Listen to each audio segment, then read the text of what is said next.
Good morning, everyone. Welcome to today's webinar. My name is David Huxley from iCare's Mobile Engagement Team, coming to you from the far north coast of New South Wales, where I'm based. I'm on Bundjalung country. I'd like to pay my respects to elders, people, and ancestors of this country where I live. Also, I'd like to pay my respects to the traditional custodians on the various lands on which we all work today. Kick things off with a little bit of housekeeping. Everyone's camera and microphone are now disabled, so there should be no interruptions during the session. Importantly, I need to address the following point about questions. Now, we have over 2,000 registrations, which is a really big number for this webinar. So we can't answer everyone's questions, or we'll be here all day. So what we've done is we've included as many answers to the questions raised through that registration process in the presentation here now. So hopefully we respond and can answer the questions through the content we are delivering. Look, for those who want to hang around at the end, we will pull up the session at 11:30, but for those who want to hang around just after 11:30, we will endeavour to answer a few questions. We'll open up the Q&A box to answer a few for a few moments' time. Just want to add that the session is being recorded. We are recording this, and everyone will get sent a link when the recording is ready to be shared. And it's going to be housed also on our webpage as well, if you need to review this in the future. Now, for any brokers attending, we will provide you with a code to obtain your CPD points right on the end of the session on the very final slide as well. Time to introduce my special guest today. It's Karis Lior, who's the pricing specialist in the iCare pricing team. And Karis, this is our second webinar this morning. How are you holding up? Yeah, I'm still good. How about you, Hux? Still good, still good. The voice is hanging in there. We've both had a bit of a Yeah. tickle and the like, but I think we're doing all right. So, well, let's get stuck into it. Why not? Just want to call out that this webinar here is specifically for those New South Wales employers that are known as an experience rated employer, which is an employer by definition whose average performance premium is greater than $30,000. And we'll show you what that means in a moment. Just need to mention that this session, we're only talking about the conventional premium model.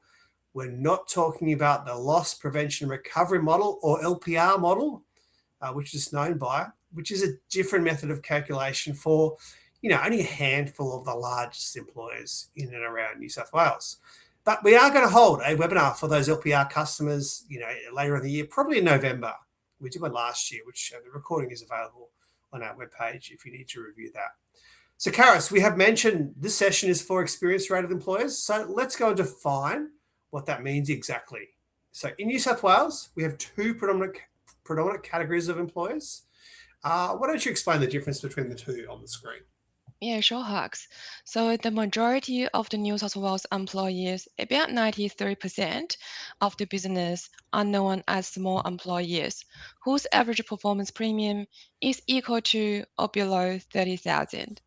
For those employees whose average performance premium is above 30,000, they are known as experience-rated employees.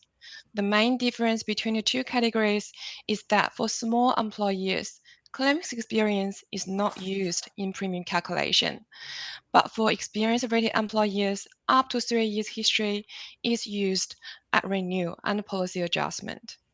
And we'll explain how that works in a few moments' time, but up to 3 years can be used in your calculation. So, look, before we get into the calculation itself, Karis, why don't we respond to one of the most common questions that we get, and that really is, how are the workers' compensation industry rates, or the WIC rates, as we refer to them, how are these set? Yeah, sure, Hux. So New South Wales Workers' Compensation Scheme uses the workers' industry classification, which we usually refer as the WIC rate, the WIC system, and which is applied to an employer policy based on its business activity or activities in New South Wales. All the WIC rates are assessed every year when we submit premium filing documents to CIRA, for anyone who doesn't know who is CIRA, CIRA is the state insurance regulator for compulsory insurance products that's governed by New South Wales. The actuaries assess the rate for each week or industry using the previous 5 years of claim costs and wages to determine if the rate needs to increase, decrease, or stay the same. Basically, they assess if the premium rate as a percentage of wages is sufficient to cover the costs of the claims that has incurred by the industry sector and the administration of the scheme. So how exactly do we apply that WIC rate to a business? I mean, many businesses are going to have staff performing all sorts of different roles or different activities, and these would vary in terms of risk. Yeah, so if an employer carries a single business activity, the classification applied to the business is that which most accurately describe the entire business of the employer. The entire business includes not only the operations and the activities directly involved in the conduct of the business, but also all activities that are incidental. An employer is only able to have more than 1 week classification if they are carrying out 2 or more separate and distinct business activities that are not reliant upon each other to remain operational. So it really is an industry-based system. And look, talking about these industry rates, these WIC rates now, I know we've got some good news, Karis, that you're about to share about these WIC rates. Yeah, why don't you let everyone know that now? Yeah, Huck. So there were 2 amendment bills introduced last year, which are now both acts. Section in the second amendment bill requires nominal insurer, which is iCare, to maintain the current premium rate for the 26-27 and the 27-28 premium filing years, which means the policy periods for our employees. What that means is we need to maintain the current target premium collection rate of 1.99, which is at the scheme level collection target. Please note that the rate freeze does not prevent a premium variation in accordance with the premium setting methodology. This means your premium may still vary due to increase in wages, change in business activity, individual claims experience change, and incentive eligibility. It is important to note that the premium rate freeze we're talking about today is for 26-27. For 27-28 is still during the development in the usual filing cycle. And when we say 26-27, we're talking about policies that are renewed on or after the 30th of June, 2026, which is, just under a couple of weeks time from now. All right, well, that's some good news about the premium rate freeze for employers for the next couple of policy years. But look, we have a lot of employees here who may be joining us who may have more than one policy, and these policies may be grouped. So can you just explain what grouping is and, when does this occur?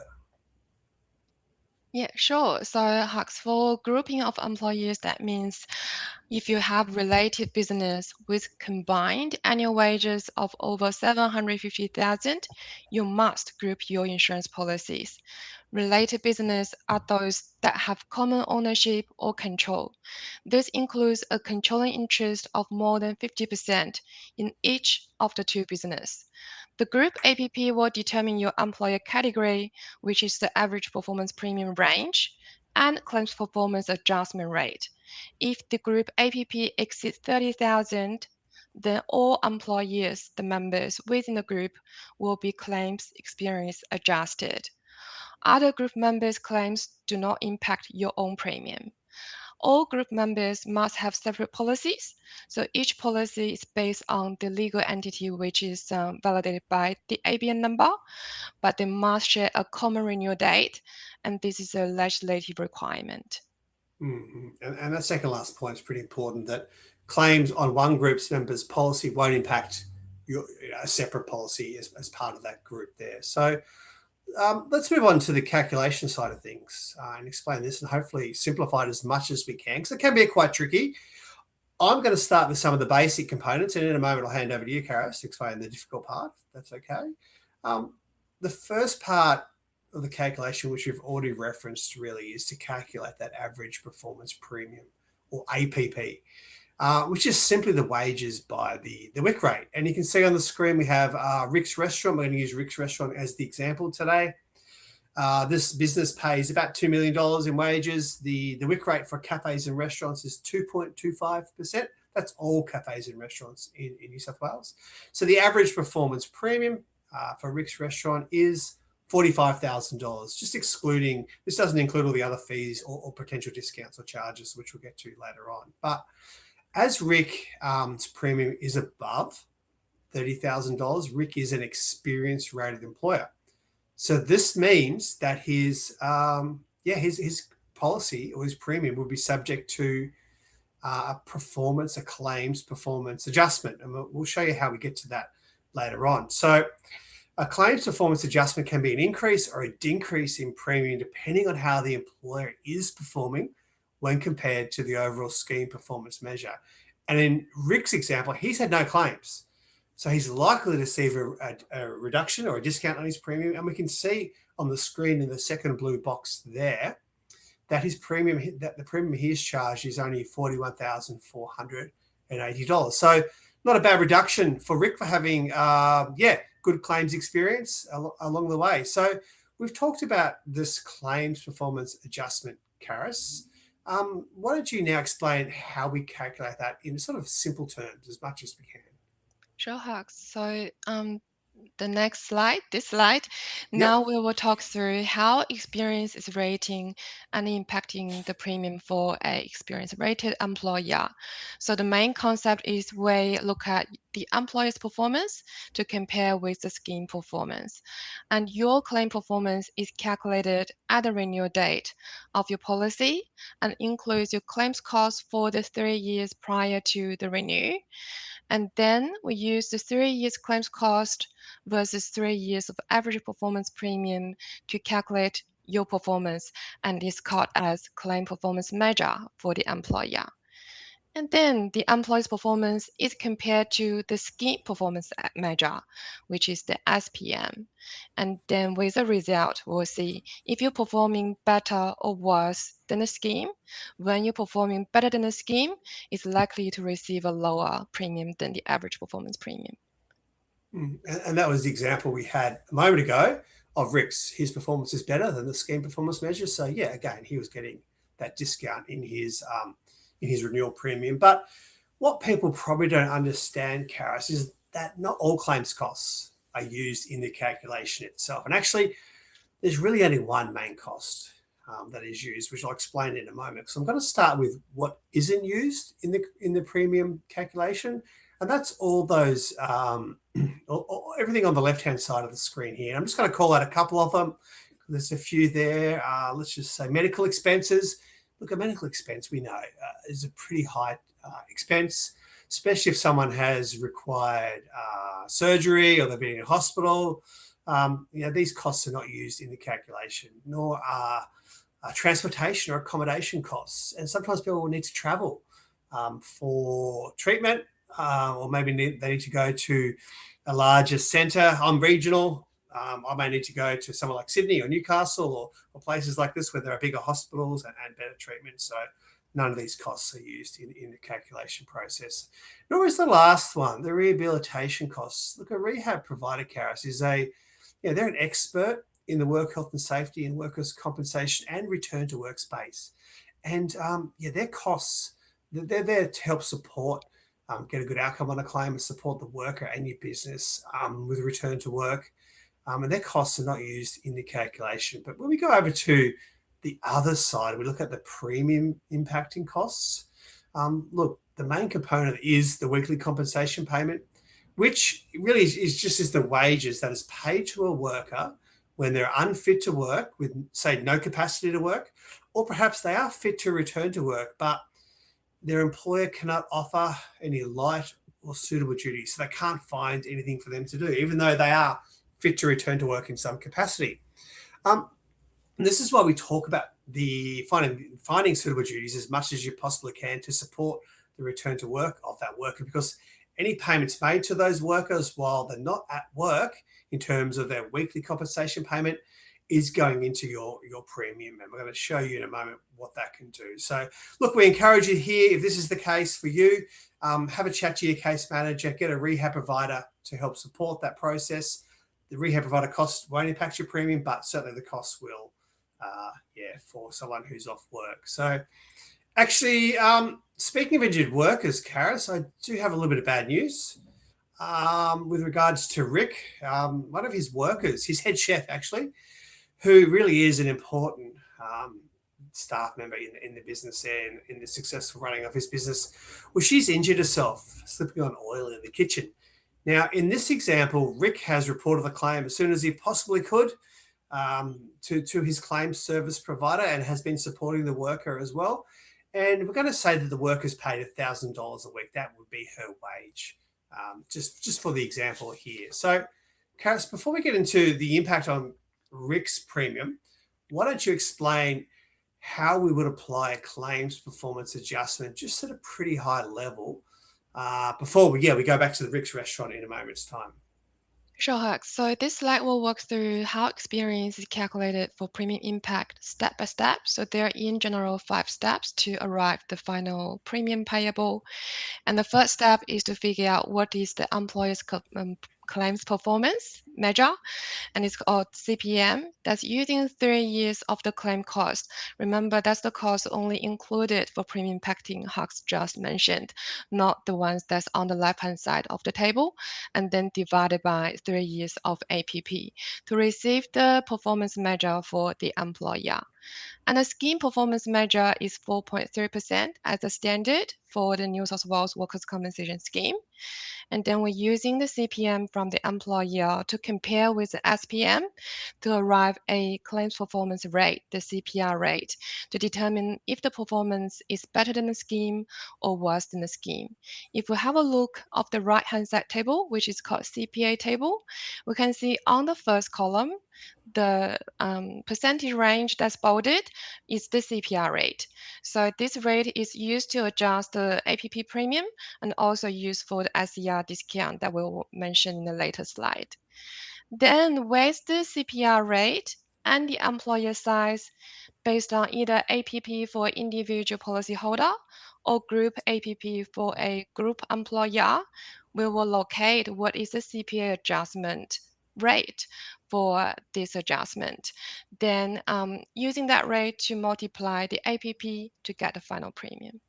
And look, it is pretty complicated stuff. And I'll just say that everyone is going to remind everyone, we're going to provide you with a copy of the slide pack and you will get a recording so you can listen over again. But we always encourage you, if anyone's got questions about your own premium, to have a chat to one of our underwriters at iCare. Give us a call. We can run through that premium notice. But in real simple terms here, we determine the individual employer's performance by comparing 3 years worth of claims to their premium average performance premium over those 3 years. We compare that to the overall scheme performance measure. And if in real simple terms, if an employer's performance is better than the scheme performance measure, they'll be above that blue line you can see on the table there, and they're likely to get a discount and also be eligible for the Safe Employer Award.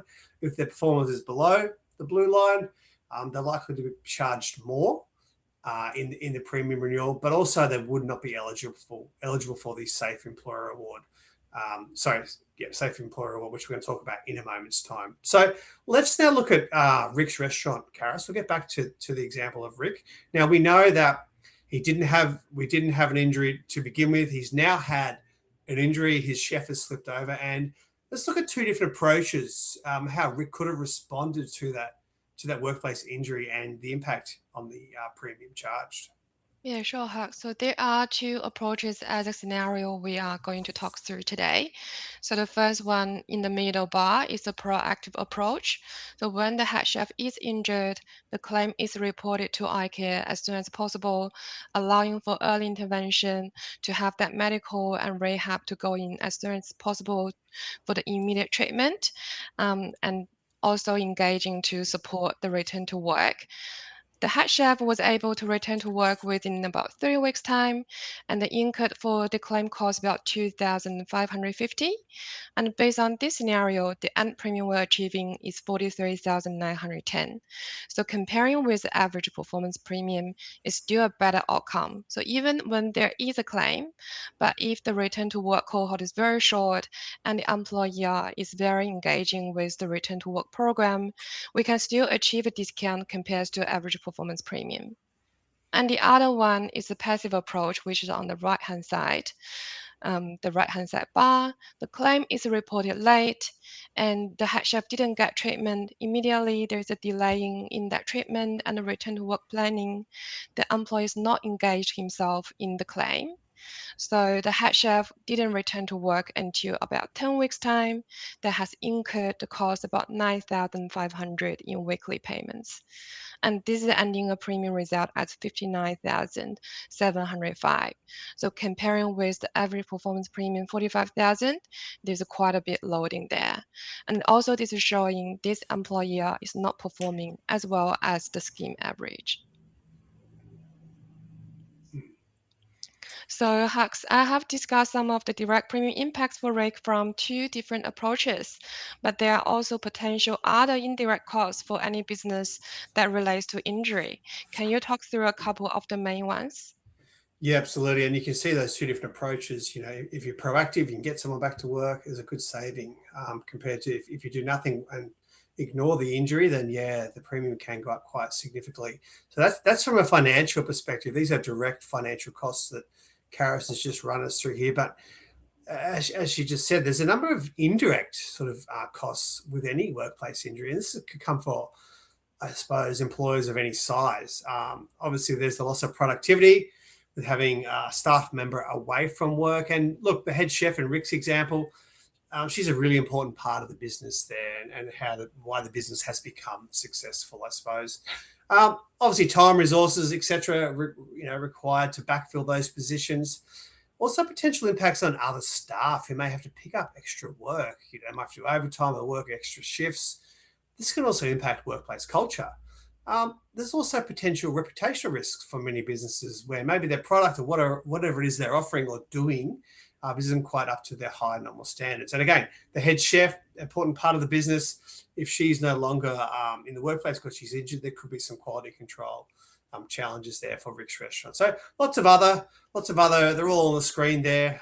Lots of other potential impacts for any business of any size here. So, Karis, in your example, I suppose we went through the premium savings for being proactive, what it can be, and supporting the worker and reporting the claim as soon as we possibly can and supporting that return to work.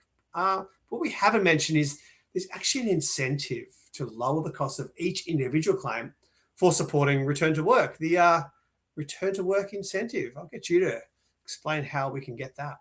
Yeah, sure, Hux. So there is another incentive in place, which is the return to work incentive to encourage a quicker return to work and also have the opportunity for employer to have that premium saving through the premium calculation mechanism. So there are 3 cohorts available for the discounts, and the first cohort is 0 to 13 weeks. So when employer have the employee able to return to work within 3 months' time, there will be a 15% deduction on the claim cost for premium impacting. And when it goes into the 13 to 26 weeks cohort, so if the worker can be returned within half year, then there will be 10% of a reduction for the claim cost for that claim for premium impacting. And then 26 to 52 weeks is the last cohort.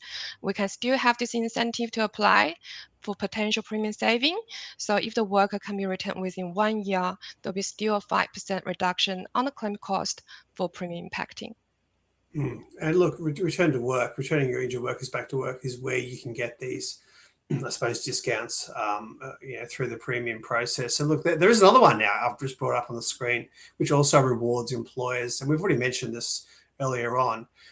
So the Safe Employer Reward is there to, I suppose, reward employers that support return to work of their injured workers and also minimize or prevent workplace injuries as much as possible. So, Karis, why don't you run us through the Safe Employer Reward? Sure. So there's another discount available for the premium calculation mechanism. It's the Safe Employee Reward, and for the really good performing employer in the scheme. So there are 4 elements in the performance criteria to be able to access to this discount. The first thing is the employee needs to be a mature one in the scheme, have at least 3 years of policy history, and there's no catastrophic claim charges in the same period. And the claims performance rate, which is we mentioned before, that's using 3 years of claims cost divided by 3 years of APP and versus the scheme performance measure. That result in the CPA table in the first column is less than 100%. And also the actual wages need to be up to date. So when the employer is meeting all the 4 criteria for the performance, the reward is there to be accessed. And there are 3 bands of the reward. So when the CPR rate is 0 to 20%, so the employer will get a maximum discount in the SER, which is 7.5% of your APP. And then 20% to 50% for the CPR will get 5% discount of your APP. And at the end, when your CPR rate is 50 to 100%, you will get 2.5% discount of your APP. When you're performing not as good as a scheme, then this discount is no longer available to access. So for Rick's Restaurants example, for an APP that's at 45,000, if there was no claim in the 3 years prior to renew, then Rick's Restaurant will be able to access the maximum discount, which is 7.5%, and there will be an instant saving in premium for 30,375. That's good. And a lot of people ask, how do I need to apply for the Safe Employer Reward? No, you don't need to apply. It should go through automatically on your premium notice. So just have a look at that to see if you've obtained that or not. So we're nearly done, Kara. So we've actually received lots of questions about the the renewal process and a wage declaration process. So, and a few employers have said they're having a bit of trouble, not really sure what to do, that type of thing. So, what's the best approach for that? Yeah, sure. So each policy expiry is always at the end of the month, and the renewal pack is distributed around 45 days prior to the expiry. The renewal pack consists of 3 key documents: the renewal premium notice, the certificate of currency, and the information how to submit wages online. The renewal wages is automatically calculated and it's based on the most recent actual wages plus a CPI increase. So for the upcoming 30 June renew, the 30 June 24-25 actual wages with a 3.9% CPI increase is used for this renew as an example. If these wages are too low or too high, or there is a business activity change anticipated, employees can go onto the policy portal to amend or ring our policy team on 134422. So on the slide on the right-hand side, we can see a snip of the employee portal. So all you need is your policy number, period of insurance, and customer reference code, which is located on your renewal notice, to be able to log in and to make amendments.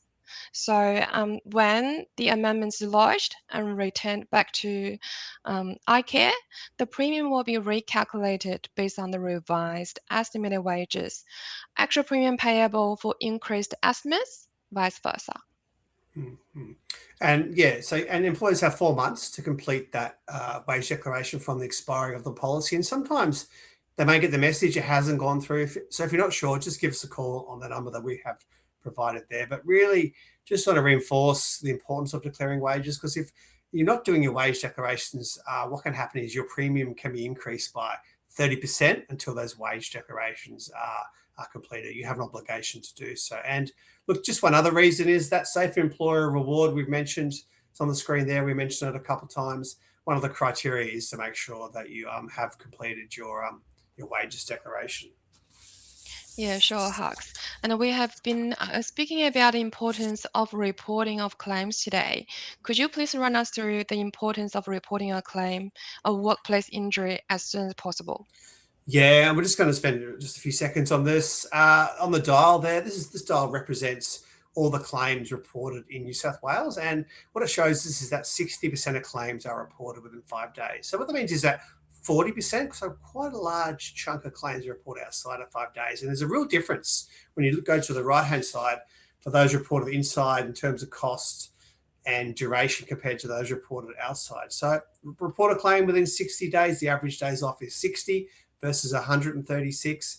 And the average cost is $33,000 versus $59,000. So pretty significant costs and duration, which can have pretty significant impacts on a business in terms of productivity, having staff members away, but also what goes directly into your premium calculation. So really here, the tip is report your claim within 5 days, and the worker returns back to work a lot quicker, 76 days quicker, and claims cost $26,000 less. And that amount goes directly into your premium calculation. So, yep, report a claim as soon as you possibly can because the benefits are there. Yep. Such a difference, isn't it? And Hux, I understand we have lots of resources to support employees and their workers.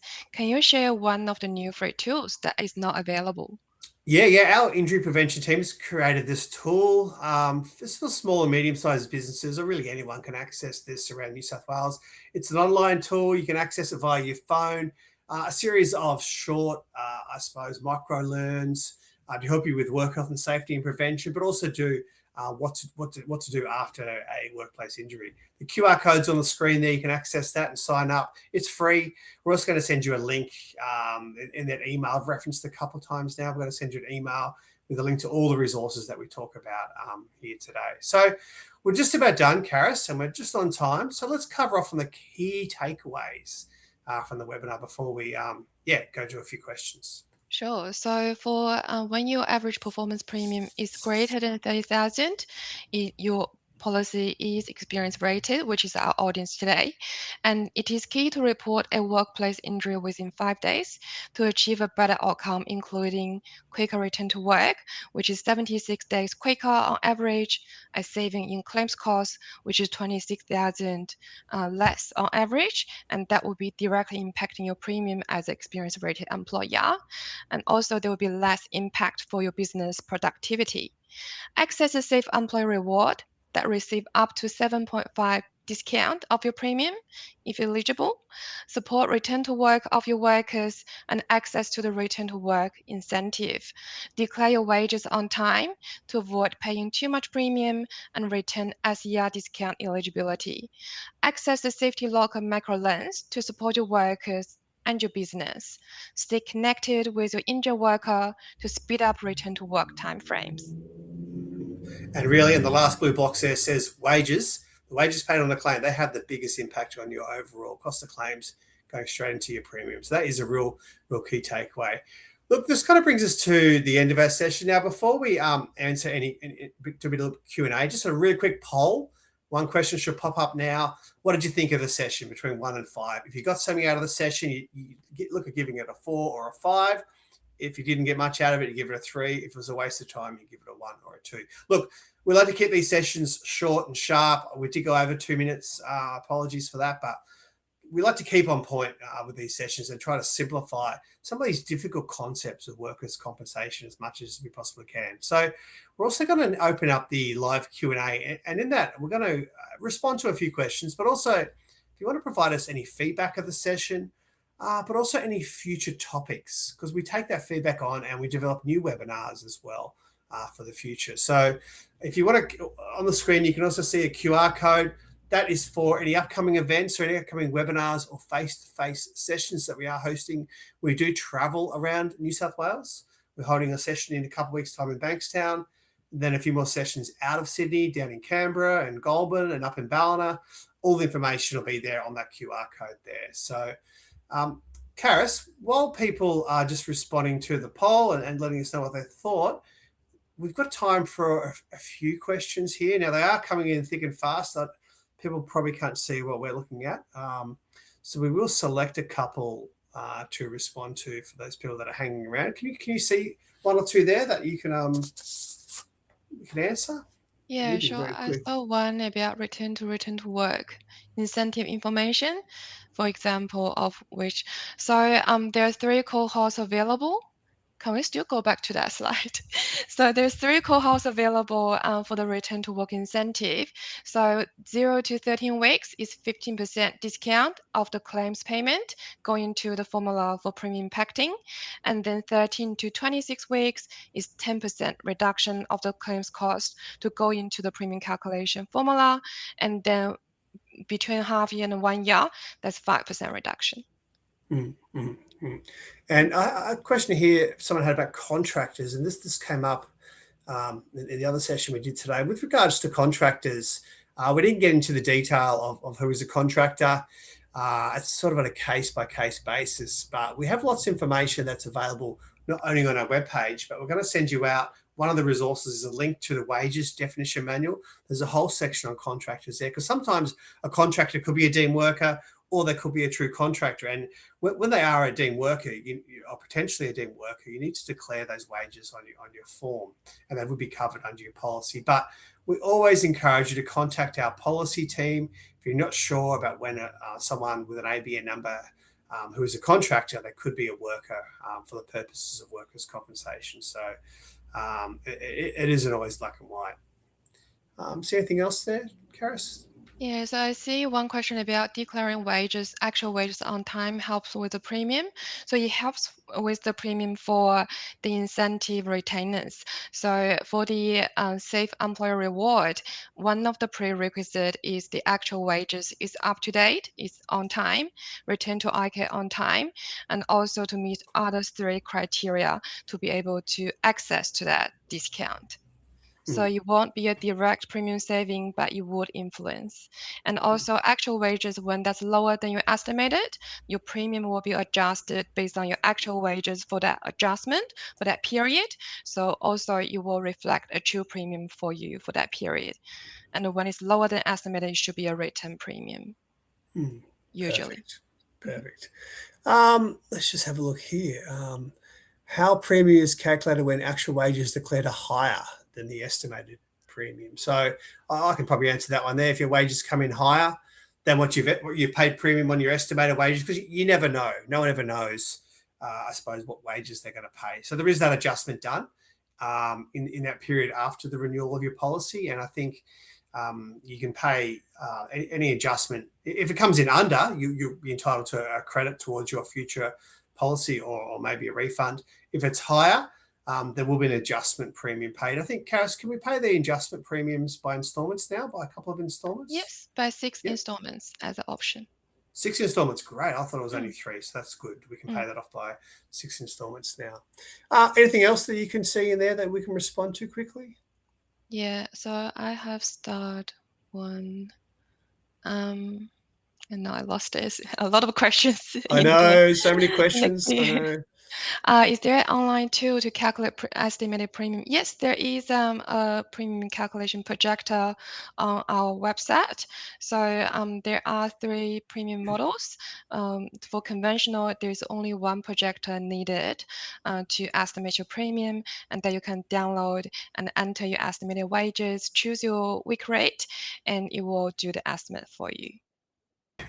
And I've seen a few questions here I've just pulled out, actually, Karis, about just asking about, is the session being recorded? Yes, it's been recorded. It will be made available. Everyone will get a copy of that. And another question here about grouping and Victoria. So if you've got an office in Victoria, head office in Victoria, do they need to declare those wages in Victoria? And I suppose the simple answer is each state, each jurisdiction has its own scheme. And you need to declare wages under, I suppose, in the individual states. We all operate independently. Unfortunately, it can be a little bit difficult. We encourage you to talk to, WorkSafe Victoria, if that is your example there.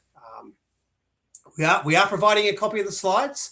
The slides will be sent out in an email later today, along with all the resources that we've referred to here this morning. Anything else standing out, Karis? Yeah, I saw one question about capping. Yes. Yes. So for experience-rated employee, actually for conventional model, the capping is available for policyholder to avoid that premium volatility to be too severe. And the capping for this year, the increase the upcoming 30 June renew. So the increase capping is 25% and the decrease capping is 30%. So we will compare the current premium rate versus your prior year premium rate to make sure the increase is not greater than 25% and the decrease is also floored at 30%. Cool. And someone asked about apprentices. Actually, we didn't cover apprentices in this session. Again, the wages definition manual will cover that off. You do need to declare wages paid to apprentices, and there is an apprentice discount as long as you provide the qualification code, Karis, on the form. Yes. Yep. Yeah, so apprentice wages is required for the actual wages declaration. So that wage component will be discounted for average performance premium as a separate calculation from the experience rating part. And we will need code for the validation of the eligibility. So just to mention here, we see trainees and also apprentices in the New South Wales training program. Only the apprentices who are in the skilled trades are eligible for this incentive. Great. Look, I think we're going to have to pull it up there. What we're going to say to everyone, Karis, is that lots of questions here, like hundreds of questions coming through. We're going to encourage employers to chat to any underwriters at iCare with regards to anything they have very specific to their own business or their policy, their premium, or perhaps it's a claims matter as well. So you're going to be provided with all that information on that email I've mentioned a few moments ago. Karis, I want to thank you today for joining us for this webinar. It's the second one. We've done two today, so it's been a long morning for yourself. Thank you very much. Your expertise is amazing, and we look forward to doing a session later in the year on the LPR model or loss prevention recovery model, which again is another premium model for those larger employers in New South Wales. So thank you very much. Sure. Thanks, Hux, and thanks for everyone's joining today. Yep. Thanks, everyone, for joining. We're going to wrap things up now. You will get an email with links to everything we've discussed. You will get a copy of the slides, and there will be a recording coming out in due course as well. So thanks, everyone. We're gonna pull it up there. Sorry, we went over a few minutes over, but yeah, lots of great questions coming through. Thank you, everyone, and I hope to see you maybe in a face-to-face session or on another webinar in future. Have a good day.